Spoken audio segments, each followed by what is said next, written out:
akhirnya menyadari bahwa ini kayaknya komunitas nggak bener juga gitu. Karena pas sedikit-sedikit bicara makar, sedikit-sedikit bicara kudeta, sedikit-sedikit demo, sedikit-sedikit ini. Bahkan mereka menyebarkan selebaran-selebaran untuk menolak gereja lah, apalah. Ini menurut saya kayaknya, wah ini nggak beres ini. Akhirnya saya keluar di tahun 2011.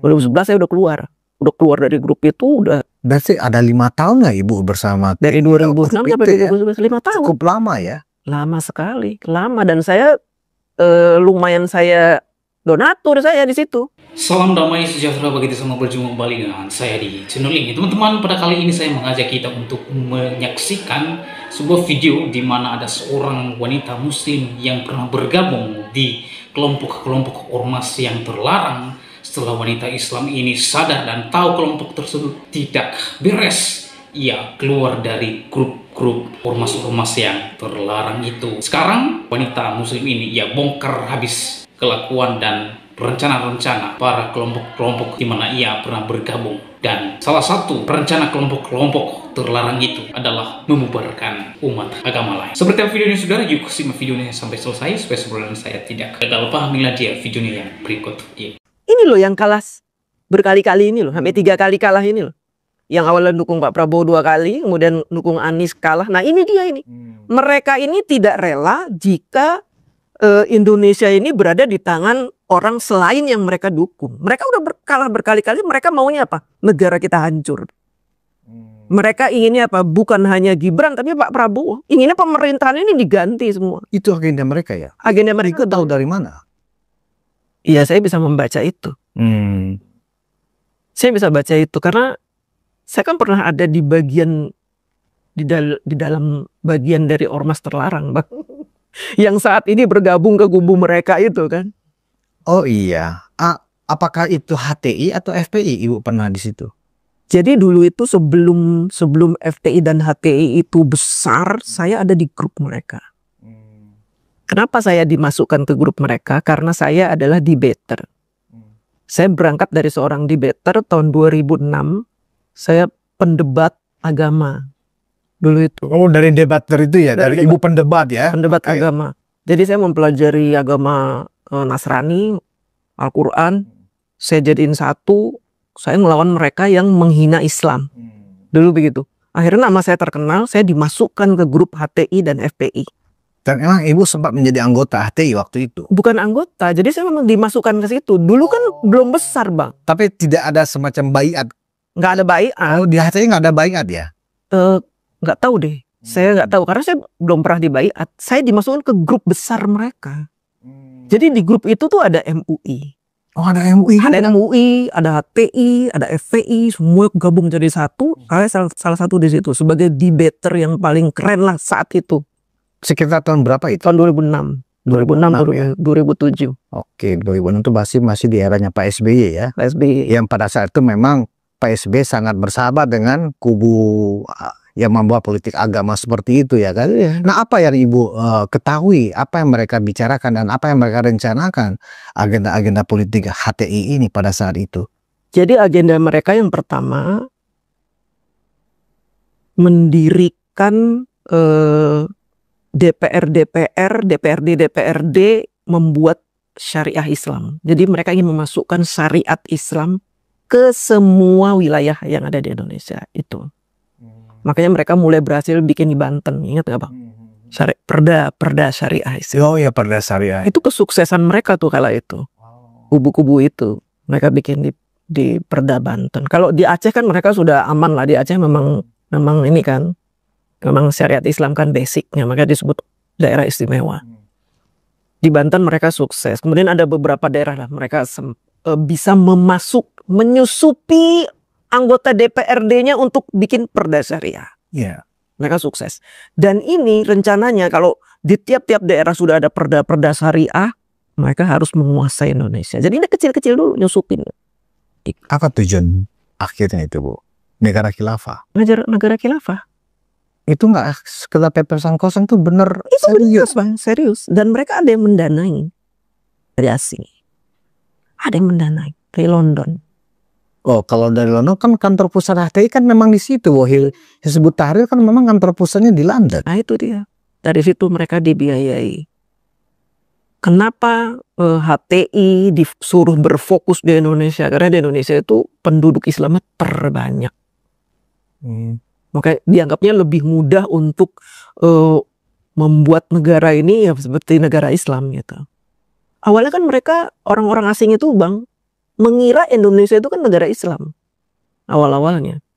Bahkan saya pernah ngobrol dengan teman-teman itu, saya juga ada komunitas kan dengan teman-teman mancanegara itu. Oh kamu itu di Indonesia itu negara Islam? Bukan. Negara republik, demokrasi dasarnya. Bukan Islam. Tapi kan itu negara umat Islam paling banyak, tapi kita bukan negara Islam. Nah atas dasar itulah makanya orang-orang asing itu ingin HTI itu bercokol di Indonesia. Dan mereka udah banyak banget Bang. Jutaan ada di Indonesia. Nah, ketika Pak Jokowi kemudian menganggap itu sebagai ormas terlarang, apa yang menjadi catatan Ibu DJ saat itu? Apakah artinya mengkonfirmasi iya wajar kalau ini dilarang? Dan sampai tahun berapa Ibu masih terlibat di sana, di grup itu maksudnya? Nah, di grup itu saya akhirnya menyadari bahwa ini kayaknya komunitas nggak benar juga gitu. Karena pas sedikit-sedikit bicara makar, sedikit-sedikit bicara kudeta, sedikit-sedikit demo, sedikit-sedikit ini. Bahkan mereka menyebarkan selebaran-selebaran untuk menolak gereja lah, apalah. Ini menurut saya kayaknya, wah ini nggak beres ini. Akhirnya saya keluar di tahun 2011. 2011 saya udah keluar dari grup itu udah. Berarti ada 5 tahun nggak Ibu bersama? Dari 2006 sampai 2011, 5 tahun. Cukup lama ya? Lama sekali, lama. Dan saya lumayan saya donatur saya di situ. Oh. Jadi kalau ada kegiatan apa demo ya saya donaturnya, makanya saya dirangkul bener sama mereka. Dan Bang tahu nggak, waktu saya mendukung Bapak Jokowi 2014 itu teman-teman saya yang ada di grup itu neror saya setiap hari. Kamu bajingan, kamu dulu, kamu. Oh. Karena mereka nggak mendukung siapa Bu waktu itu? Waktu 2014 itu Prabowo. Prabowo. Hatta berarti ya? Hatta, iya. 2 periode mereka mendukung Pak. Karena PKS di situ. Karena ada PKS. Kan PKS itu partai yang mengakomodir mereka.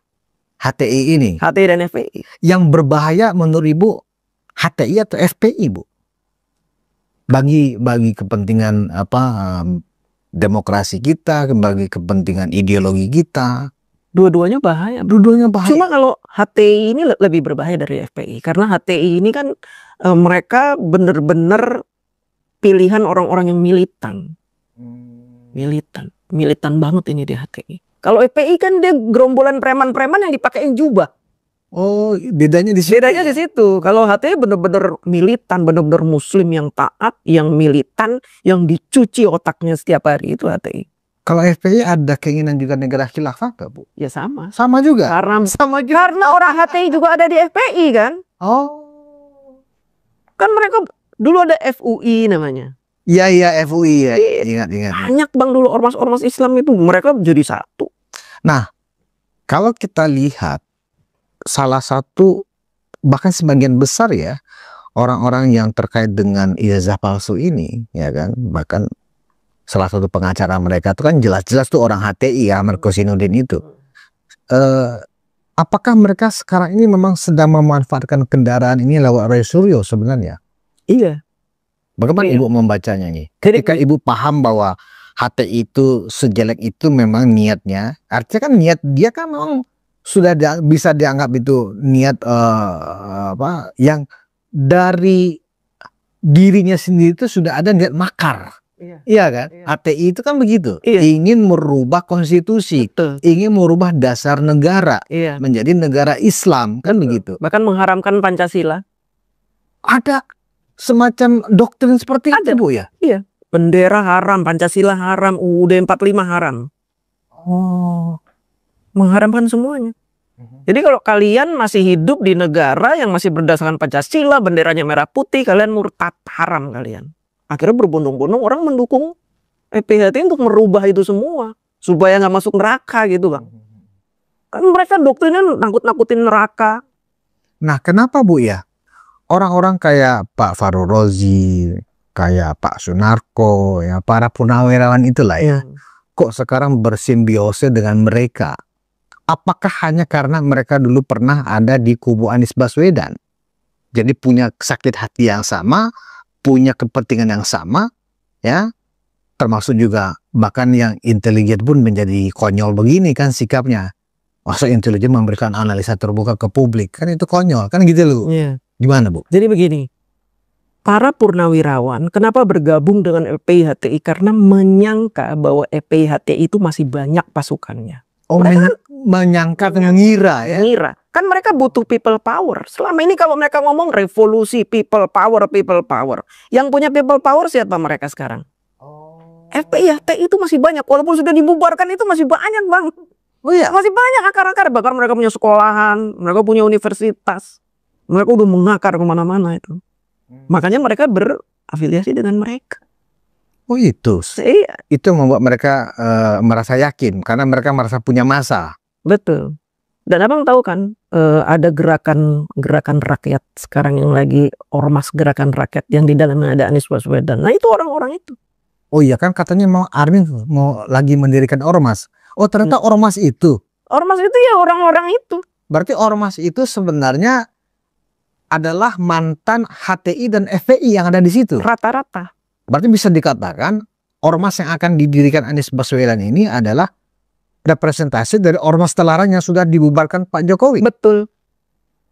Apakah pemerintah akan mengizinkan seperti itu Bu? Walaupun mereka di atas kertas ya agar mendapatkan izin ya kan terdaftar dan seterusnya dari pemerintah, dasar negara Pancasila. Padahal itu hanya teks saja, tapi jiwanya Ibu yakin? Yakin saya.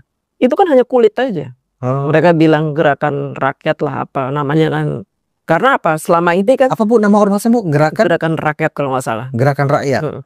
Kan selama ini FPI yang dibubarkan, HTI dibubarkan, mereka pengen bikin lagi ormas baru dengan nama FPI yang tadinya Front Pembela Islam. Pembela Islam jadi Front Persaudaraan Islam, Persatuan Islam. Tahu kan ditolak sama Kemkumham karena karena ketuanya kan masih si Rizik. Akhirnya mereka membuat sebuah ormas yang besar yang di dalamnya mungkin tidak ada Rizik, tidak ada ini, tapi tetap saja dengan visi misi sama seperti mereka-mereka ini. Nah, Ibu melihat ormas gerakan rakyat yang konon katanya akan dipimpin oleh Anies Baswedan ini adalah berarti Anies sadar bahwa dia sedang merepresentasikan bagian dari HTI.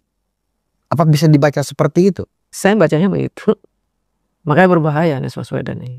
Menurut saya Bang. Berarti Anies punya pemahaman di kepalanya sebenarnya di dalam hatinya dia bersepakat dengan agenda-agenda dan tujuan-tujuan dari Hizbut Tahrir Indonesia itu yang sudah terlarang. Misalnya HTI kan akan akan mengharamkan Pancasila. Berarti sejatinya seorang Anies Baswedan bisa dikatakan sepakat dengan ide itu menurut Bu Diji. Ketika Anies Baswedan dicalonkan menjadi presiden, dia pun diam saja ketika disebut Imam Mahdi. Abang tahu nggak maksudnya penyebutan Imam Mahdi itu apa? Gimana Bu? Maksudnya gimana? Imam Mahdi, ketika seseorang disebut Imam Mahdi itu kan artinya ada sebuah baiat. Siapa yang membaiat seseorang menjadi Imam Mahdi? Ya Hizbut Tahrir. Bendera hitam. Itu kalau lihat kisah-kisah Rasulullah, nubuatan Rasulullah, nanti akan muncul bendera-bendera hitam berbaiat menunjuk seseorang Imam Mahdi. Artinya apa? Dari sini saja gambaran ini saja kita udah tahu Anies Baswedan itu ke arah mana. Emang. Kenapa Anies Baswedan mau mengambil langkah-langkah politik yang sangat berbahaya itu Bu untuk keutuhan NKRI? Berarti Anies bisa dianggap orang yang berbahaya secara politik dan ideologi buat Republik ini. Tapi gini, Anies Baswedan ini lumayan cerdik. Ketika orang menganggap dia itu bagian dari FPI dan HTI, dia mulai cerdik. Dia dekati pendeta-pendeta, dekati wihara-wihara, sampai dia pernah dibaptis menggunakan nama Yohanes. Dia cerdik. Ingin menyingkirkan tuduhan orang bahwa saya FPI HTI. Karena saya pun toleran dengan beberapa agama. Dia cerdik. Apa tujuan dia cerdik itu menurut Bu DJ? sebenarnya Anies Baswedan ingin mengakomodir kekuatan yang ada di FPI dan HTI, tapi dengan mengubah mindset rakyat Indonesia bahwa dia itu FPI dan HTI, sehingga dia mengkamuflase itu semua dengan dia mendekati pendeta lah. Itu di gerakan rakyat tuh ada pendeta juga di situ. Oh, untuk mengkamuflase sebenarnya. Artinya orang-orang yang plural yang ada di gerakan rakyat ini seolah-olah ini bukan politik identitas, politik agama. Ini adalah rakyat.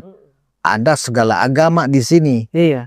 Itu hanya strategi, taktik. Pada saatnya nanti kalau mereka menemukan jalan, mereka akan menyingkirkan itu. Menurut Budi J. Dari ibu kan 5 tahun loh di sana.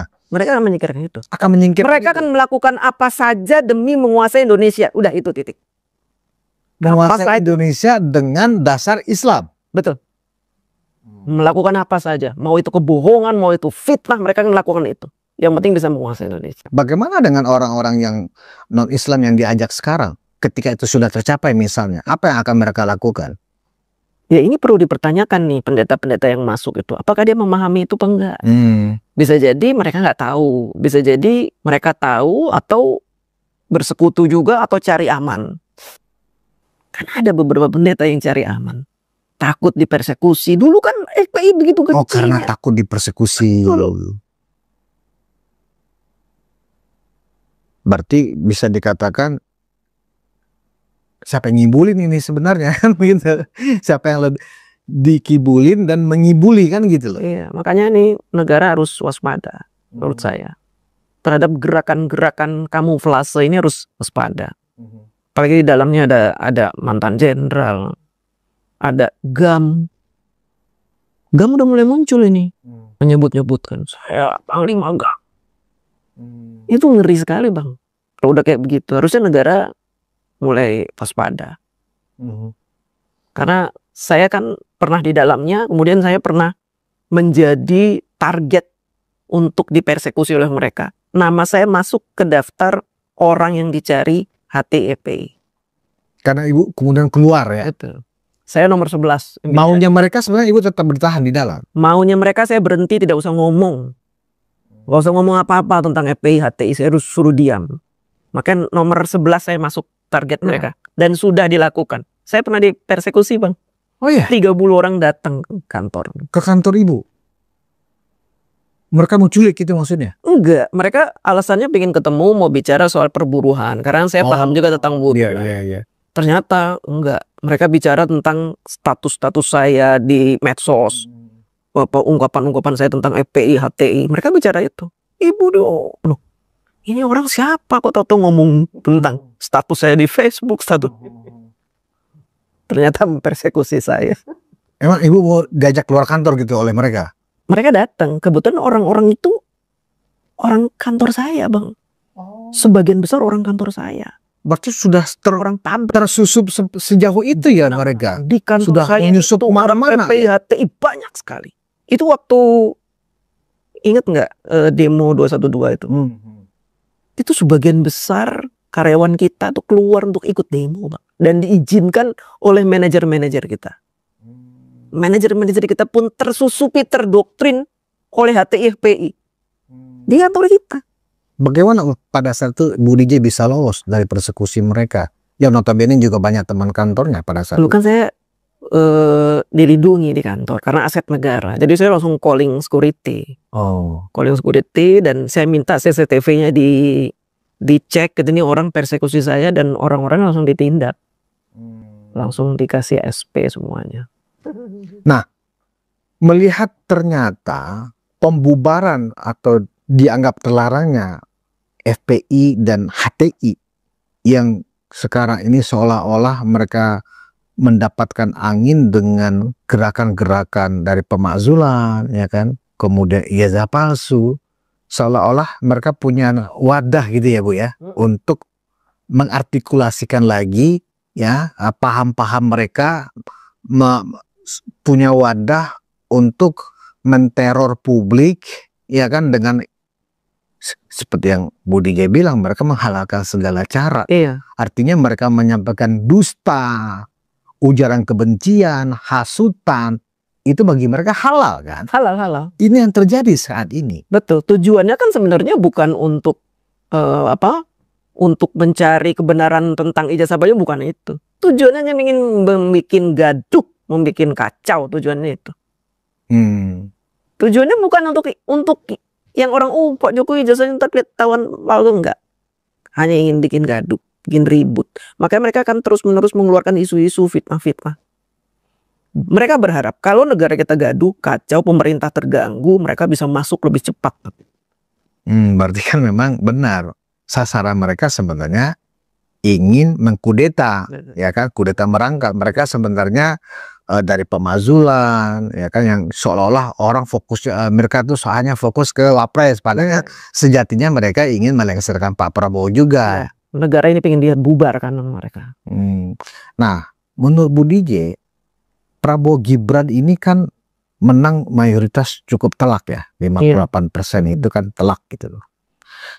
Lawannya kan 16% dan 24%. Dan mereka nggak satu DNA lah ya, partai yang kalah ini. Dengan mobilisasi massa, ya, komunikasi publik yang ada, yang seolah-olah dirijennya ini, ya kan, yang gimana-mana isu ijazah palsu, isu pemazulan itu terus ada di podcast, di story-story, cerita-cerita yang ada di sosial media tanpa henti, ya. Bagaimana respon yang 58% ini menurut Ibu? Benar-benar ular tidur atau jangan-jangan teman-teman 58%-nya sudah mulai juga terjaga dan kemudian sedang berkonsolidasi juga untuk mencoba membentengi, ya, orang-orang yang ternyata punya agenda nggak hanya sekedar untuk menjelekan Pak Jokowi, tapi lebih dari itu. Bagaimana Ibu menilai teman-teman yang 58% ini? Justru ketika mereka terus-menerus menggoreng-goreng isu, membuat gaduh negara, yang 58% yang tadinya tidur karena menang, nyenyak, tidur nyenyak, terbangun juga mereka. Udah mulai terbangun. Dan teman-teman saya yang tadinya nggak aktif di media sosial udah mulai nelponin saya, ini gimana sih Mbak DJ kok begini. Mereka sudah mulai tersadar bahwa negara kita ini memang sedang dibuat kacau. Dan pemerintahan Prabowo Gibran sedang diacak-acak, ingin dibuat nggak fokus untuk program-programnya Pak Jokowi, nggak fokus-fokus lagi. Nah, mereka ini ketika membuat sebuah kegaduhan di negara kita, mereka berharap bahwa kegaduhan ini akan menyebabkan negara kita hancur lebur, yang 58% beradu dengan yang 16 dan 24% ini. Mereka akan gaduh, mereka akan berseteru, tidak hanya di medsos tapi juga di dunia nyata. Mereka menginginnya begitu. Sekarang ini kekuatan-kekuatan mereka, Bang, HTFI disuruh diam dulu. Kalian diam di masing-masing base camp. Ada tiap-tiap daerah tuh ada, Bang. Mereka punya base camp, disuruh diam. Nanti kalau sudah mulai ada letusan-letusan dari yang 58% ini, mereka bergerak. Ini serius, Bang. Makanya negara kita ini, terutama intel harus mulai. Berarti mereka ada base camp itu di setiap kota. Waktu di Malang, Abang sampai mengira nggak sampai DPRD dilemparin api, dibakar? Itu siapa mereka itu? Ya itu yang mereka bangunkan di situ.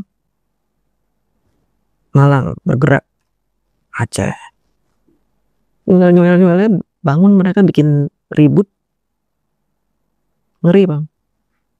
Dan gerakan rakyat, ormas gerakan rakyat ini mungkin akan menjadi kendaraan besar mereka. Sekoci-sekocinya base camp yang ada di tiap kota ini ya. Mereka udah punya banyak sekali pasukan.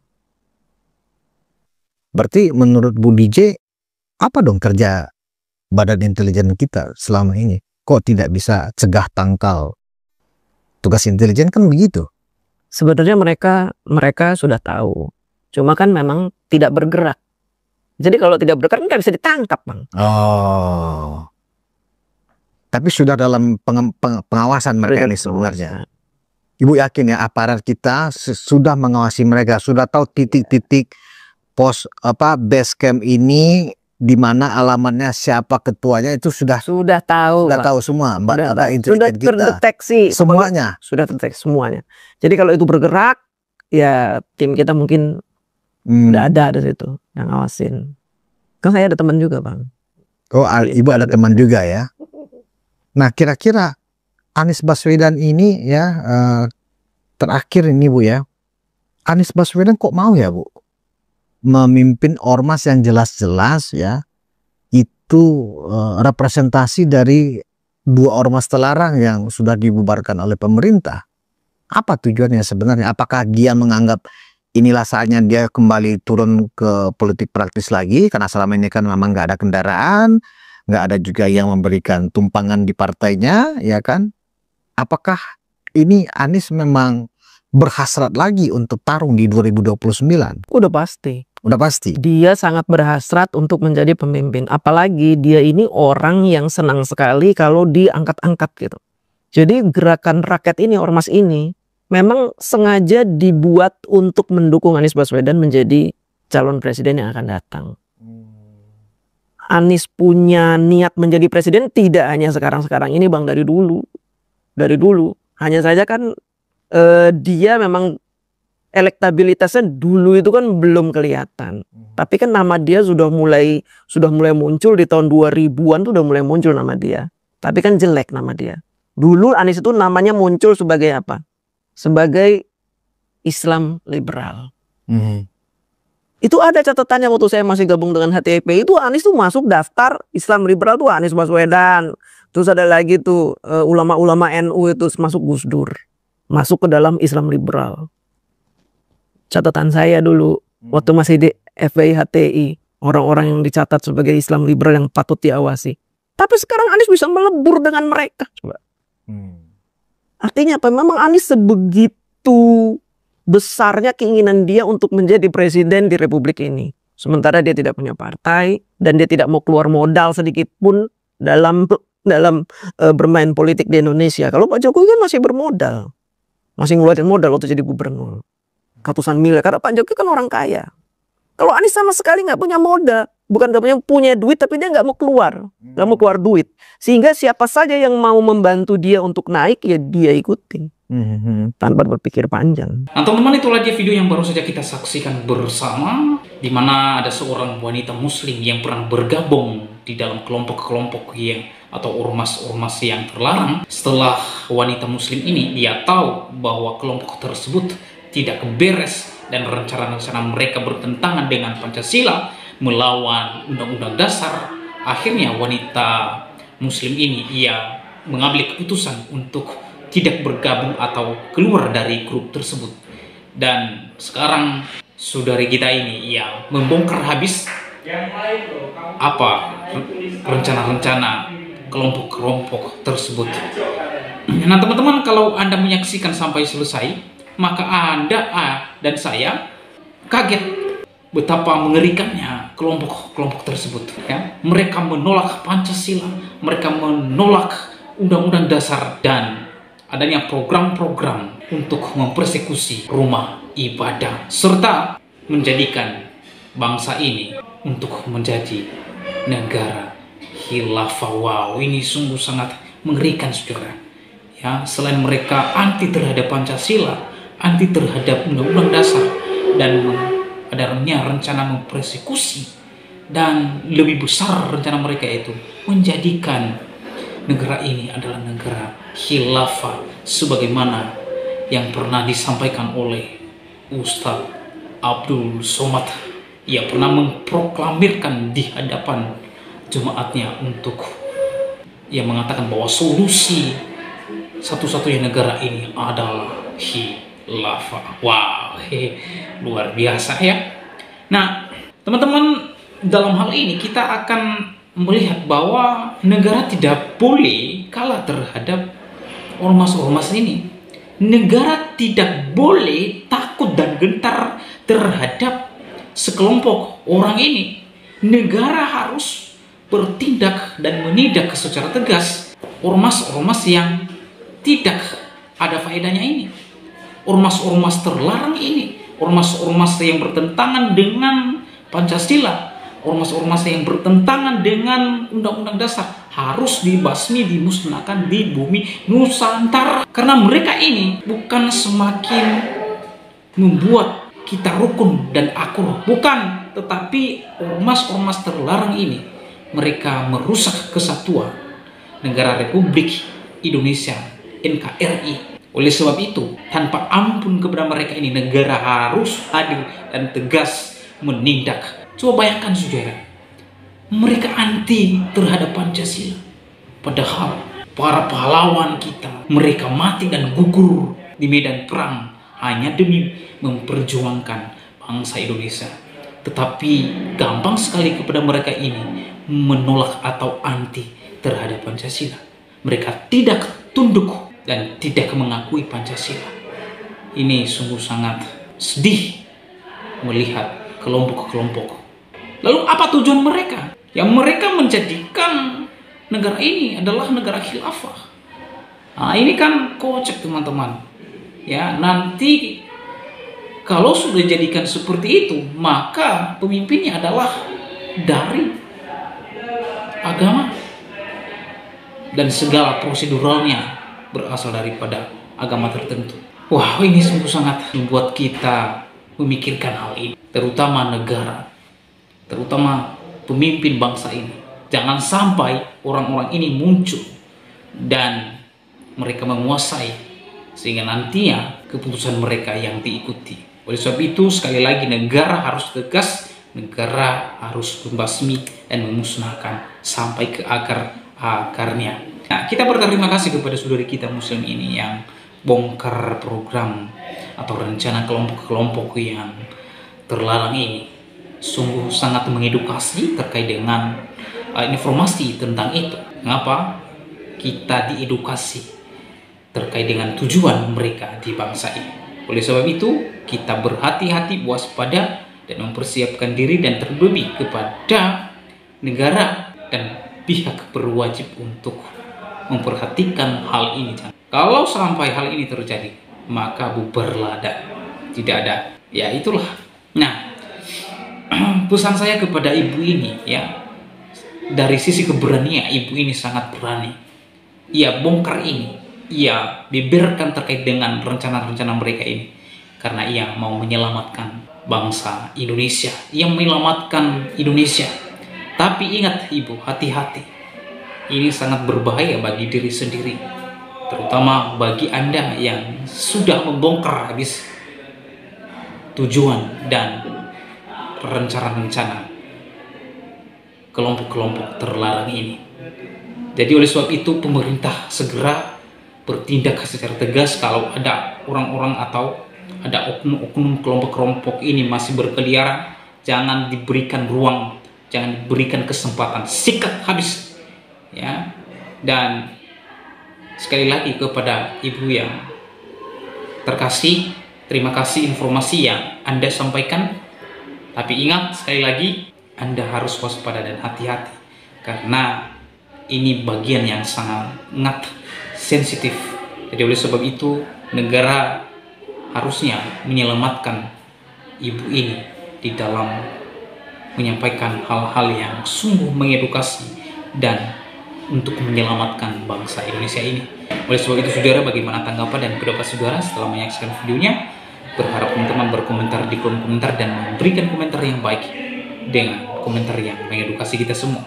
Demikianlah video saya kali ini. Sampai bertemu di video saya selanjutnya. Tuhan Yesus memberkati kita semua. Shalom.